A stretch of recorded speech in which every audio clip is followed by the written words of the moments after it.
That's it. I stopped it. I couldn't see the light at the end of the tunnel.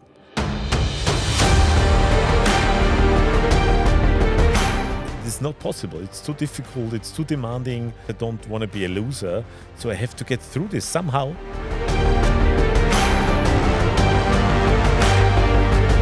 It was a fight and a run getting aircraft positions. If you have 10 millions on your account, then you may start.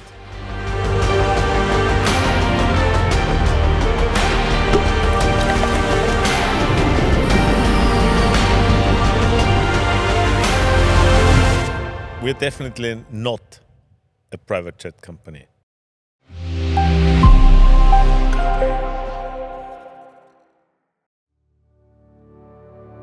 My name is Bernhard Fragner.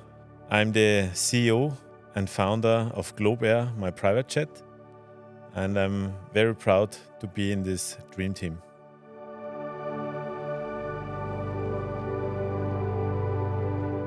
So the idea of founding a private jet company was actually quite a long journey. So I am educated as a mechanical engineer, and I started my career as an engineer about the age of 26. And part of my job was going to Eastern Europe. Travel vehicle back then was my car actually. There was a very little airline connection in this region. Train was really not developed. There was a meeting scheduled for 2-3 hours, but it took me up to 14 hours to travel by car. I asked myself, is this really your job? Just driving a car and then attending meetings on the projects just for 2-3 hours? Piloting an aircraft was always in my head when I was a teenager. And renting maybe a plane while I'm on my way to my meetings. So this was the basic idea. That said, I made my pilot license. Actually not in Vienna, but I made it in Linz because it was an opportunity. There was the military had a kind of private section. I still remember my first solo as any other pilot does. Unfortunately, I learned very quickly that I'm kind of limited. I always needed nice weather. I needed to fly only on daylight because my private pilot license was limited to visual flight rules only and on small planes. And very often I had to cancel my meetings, my appointments on short notice, which is not nice, right? People waiting. And the answer was quite simple from my flight instructor back then. He said, well, you need a proper plane and you need a commercial pilot license. I said, okay, challenge accepted. And I did my commercial pilot license. And quite funny, I did it back then with a friend of mine who is a pilot at GlobeAir, and so since many years with me, which is quite nice. In addition to that, I had the opportunity with some, let's say, partners doing the same jobs, being also as a company, as engineers, as consultants in the region. We purchased together, so 6 of us, including me, a proper plane, so a real jet, and then we had a plane and a commercial pilot license in our hands, and we started using this plane as a car, and we were really efficient. So jumping in the morning in the plane, flying to Romania, Bulgaria, Poland, and all these countries, and in the afternoon back in the office, being way more productive. Yeah, I could do 2-3 meetings in one day. By car or by commercial plane would have taken me, I would say, days. Yeah, and over time I got more hooked up on this idea, and I developed more interest in the industry because back then I only had the pilot license and was a shareholder on the plane. The idea of having own airline with various business jets grew up, and besides my job I developed a business plan, and then one day I decided to quit my job and jump into this industry and found this company on a global scale. And the business jet industry also had a quite boom.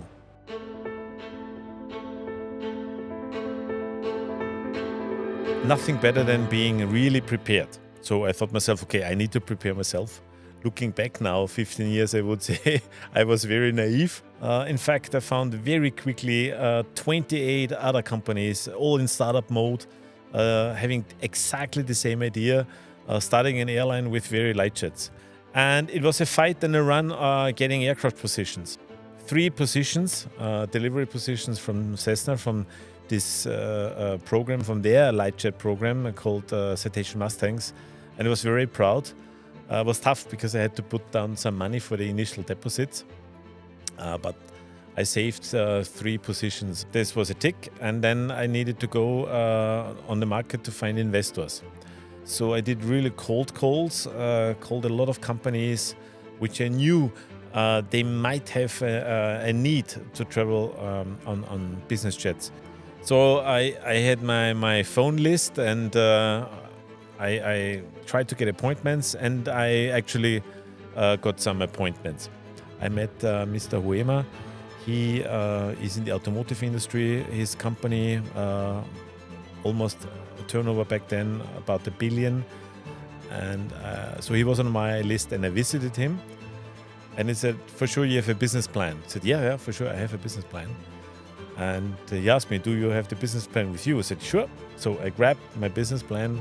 Was thick like this, hundreds of slides and Excel sheets and PowerPoint slides, max 5 seconds, and then he threw it in the bin. I was kind of shocked, and he said, "Well, he doesn't read those documents. He has no time for that." So I learned again how important time is. He said, "Well, write down in 1 page, handwritten, what you're really looking for, what you stand for, what's your plan, what's your vision." So I went back home and I tried to fiddle everything in 1 page, nicely written by a pen with really, blue ink.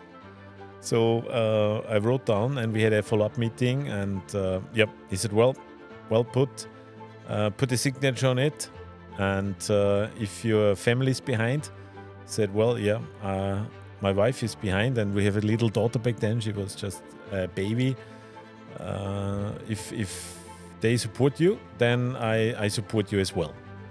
This was basically a very important milestone to get the company up and running. Back then we were about 6 team members in total. So with 6 team members, we had a preparation time of a bit more than a year, and was busy days, day and night, that we get the company shaped.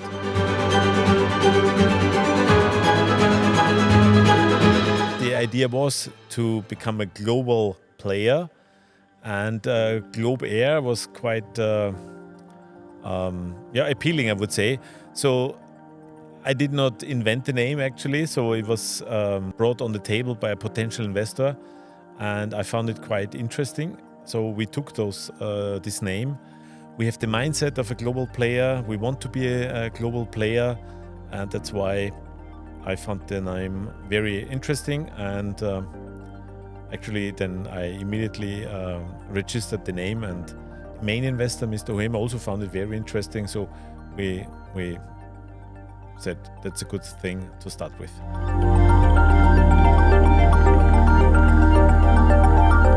If you want to become a pilot, a corporate jet pilot, a business jet pilot, which is a different world to an airline pilot, it's very important that you ask yourself, do I want to be a service and customer-focused person? Do I want to talk to people, to interesting people, taking challenges, ad hoc missions, being a real manager on the front? There's an ecosystem on the front you have to manage in front of your customer. You deal with the airport, you deal with slots, you deal with our operations, you deal with dispatch, you deal with the customer, you deal with your colleague. And if you're really keen, and if you're really motivated to manage all these different areas, also enjoying and being passionate about flying, then you're absolutely the right guy for business aviation.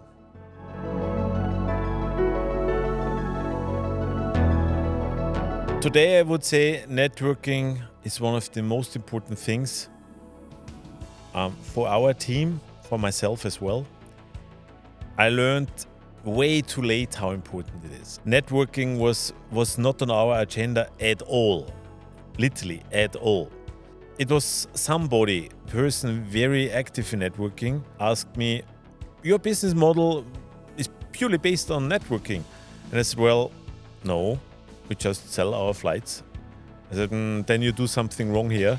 And I strongly suggest that you are looking deeper into this. And then I started thinking about that, and we started, slowly, myself as well. And it worked out quite well. So networking and building a network, also building an ecosystem, our product is a key element. We're growing it, we're scaling up. It's part of the daily job, I would say, absolutely. And today I regret that me and my team has started this way too late. When I could change some things, we have done not the right way the last 15 years. I would say this is one thing. It would have been a core element from the day one on. But yeah.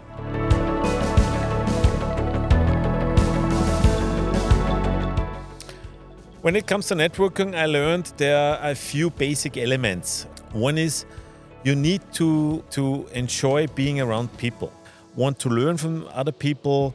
If you're not a good listener, then I would say it's difficult to network.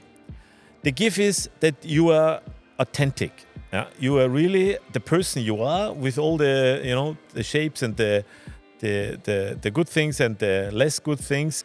And this is a key element. Like people, like to be around people, being authentic, and be a good listener, that you show interest, that you are really interested in other people's stories.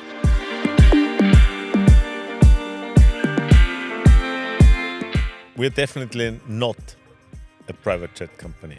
Not at all. I'm absolutely convinced, and I want this for every team member. Deep down, in our DNA, it's all about time. Quality time, time efficiency, and having a good time. Including myself, it's also important to take care about the time of the customer. Scheduled appointments, meetings, private life, business life, family life.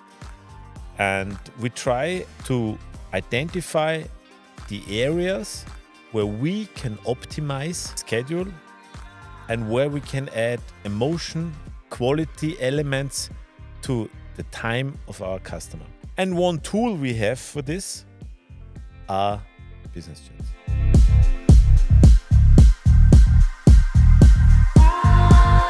This is so important that you have partners in a network where we can closely work together to have a seamless customer journey.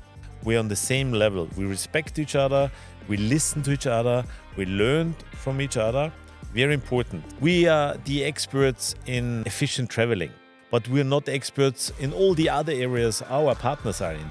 And then we found out as well that we bring partners together, then new products may develop, which none of us have seen so far. And when you spend time together, learning from each other, you became automatically friends.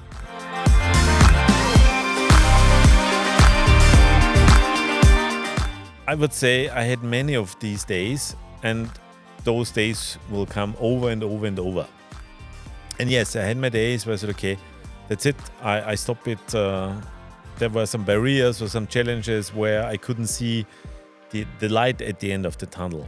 On the other side, never give up. Yeah, means for me, okay, if there's really no light at the end of the tunnel, or I can see it, then maybe go one step further. Yeah, and then maybe a second step further, and one more, and one more. And hopefully at one point I can see the light at the end of the tunnel. This is my personal concept. So take another step, not thinking about how many steps I had. When I joined the university, I had no light at the end of the tunnel. I was really frustrated as well. This will never go in the right way. I will never finish here, yeah, because it's not possible. It's too difficult. It's too demanding. On the other side, I said, well, I did some promises to my parents, and I also in front of my friends. I don't want to be a loser, so I have to get through this somehow. And then I developed, okay, take the next little step and take the next little step. So, and today when I have bad days and if you go through some valleys, I would say to myself, we don't give up. I don't give up. take the next little step.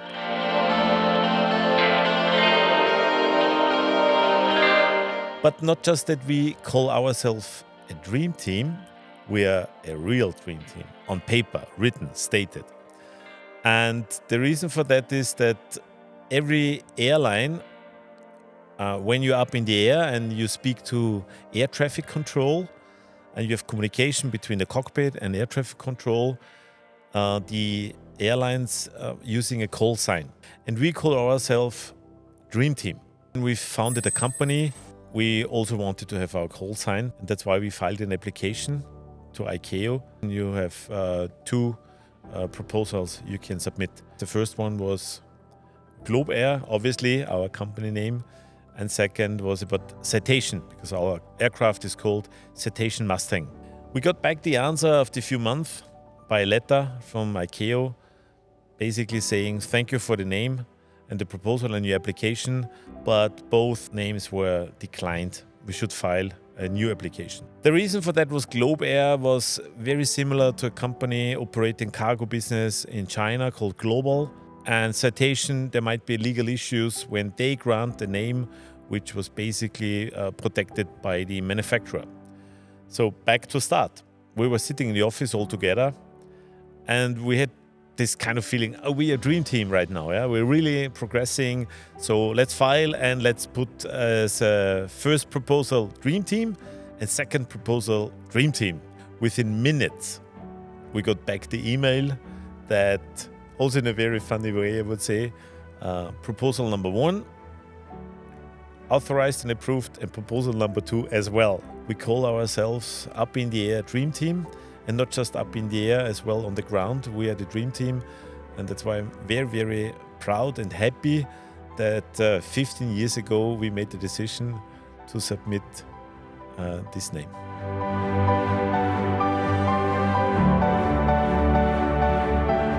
Very often we get these questions comparing flying on a business jet compared to commercial airlines in first class or business class. The trick here is that this question is only on numbers. And I would say that's not fair, and this is not the right way to look into. Because our product and our concept is about time.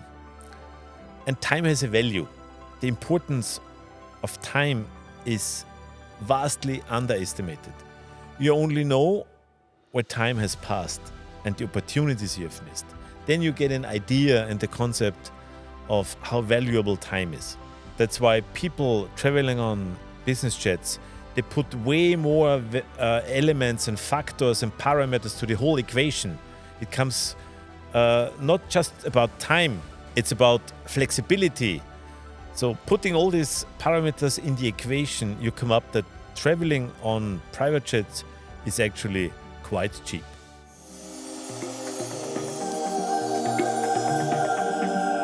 The golden banana is a very good term, and actually you find almost the same, they call it the blue banana on Wikipedia. The truth is, we have important metropoles in Europe like Greater London, Paris, Nice, Geneva, Zurich, Milano, Munich, Hamburg, Vienna, where the business people are traveling. And when you look at the map from London down to Amsterdam and Zurich, Geneva and Nice, it has kind of a shape of a banana. But because it's so important for us, this geographical zone shaped like a banana, because this is where we do our main business, we called it our golden banana. And we have a very smart VP sales and marketing, and he actually found also the golden banana in IKEA. So when you walk to IKEA, you can find as a deco piece the golden banana, and fairly large actually. And that's why we have a golden banana everywhere around in our office. And we are very happy about this golden banana because this is where we do our main business.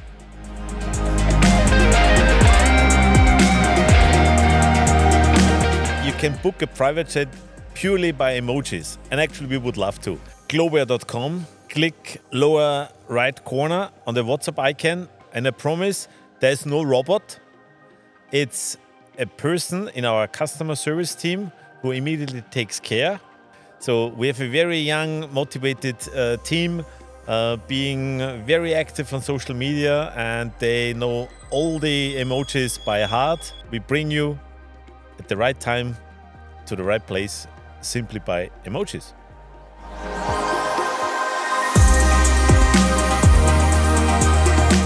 So empty legs occurring on a very short notice. If the plane is on one airport and we have to bring it to the other airport where the next passenger starts and departs, you can jump on this flight and fly to this airport actually. It's up to 90% less expensive than a normal booking. So I think this is really motivating for you to try out. You find them online with a great calendar feature which feeds your phone, your smartphone. And whenever our team members can use it, they jump on it, and I love to jump on it as well.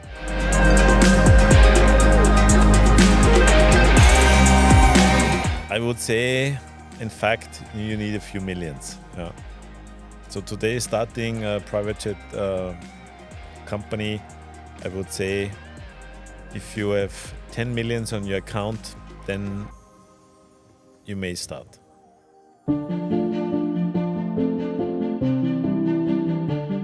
Privacy is very important for us, and discretion, so we will never disclose any passenger data details and so on. But there was one story, I would say, which was a guy asked, "Can you fly my cat from Frankfurt to Dubai?" And I said, "Well, yes, we can." And then he asked details, how does it work, and so on and so forth. And by talking to this person, I found out he will not join. And then I asked him, why you don't join? No, I fly commercial. I said, well, but you can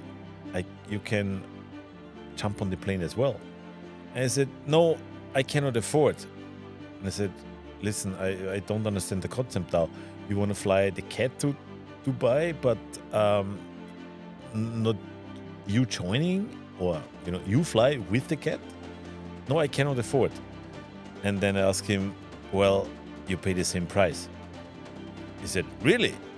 I don't pay for the cat and for me? I said, no, you pay for the plane and that's yours. And you can take your cat, you can take your wife, you can take, whatever you want. And he said, really? It's the same price?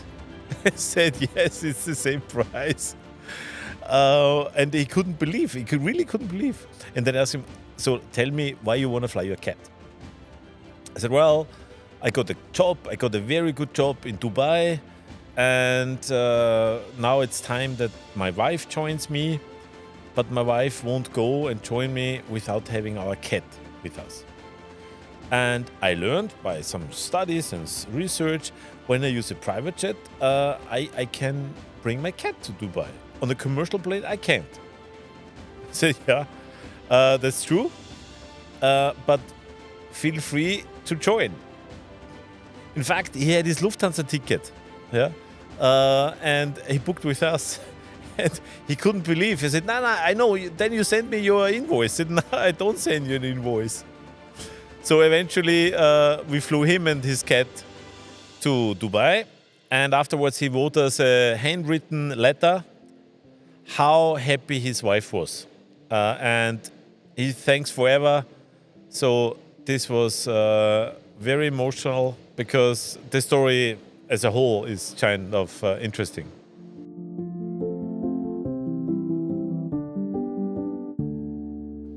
Many people don't know, by flying on a business jet, we have basically no limits what you can carry on. So every one of us who flies on commercial planes, when we have our hand luggage only, we have this 100 milliliters limitations of liquids.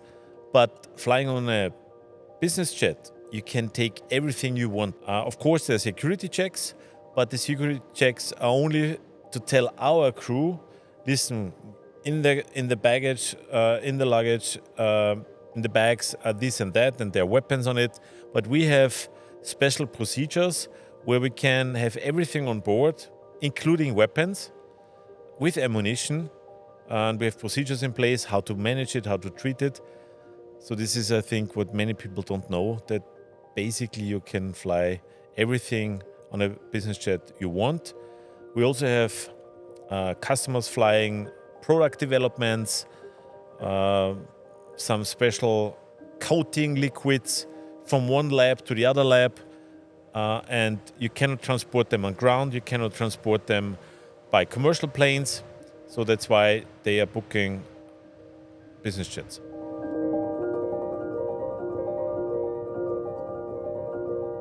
Don't focus on money. Yeah? So if you start a business or your job is all about money, then I highly doubt that you have a chance to succeed.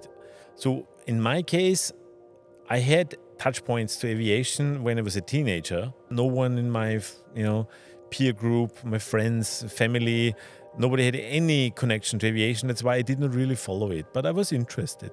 So, and then later on it came back, by complete different other route.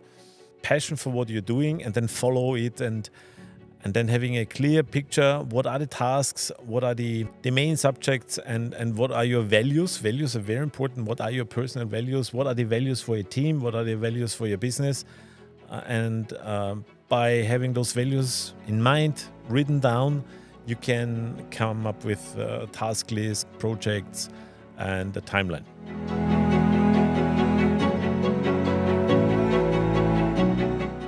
Being 15 years in this industry, it's only because of our customers and our team members. Trusting our services, booking our services, appreciating our services, not just our service, but also those from our partners. A big thank you to all our customers, to all our partners, because only because of you, this was possible. And a big hug to every single team member, because without having a great team, having this customer-focused mindset, having this fantastic culture of more than 30 nations in our team.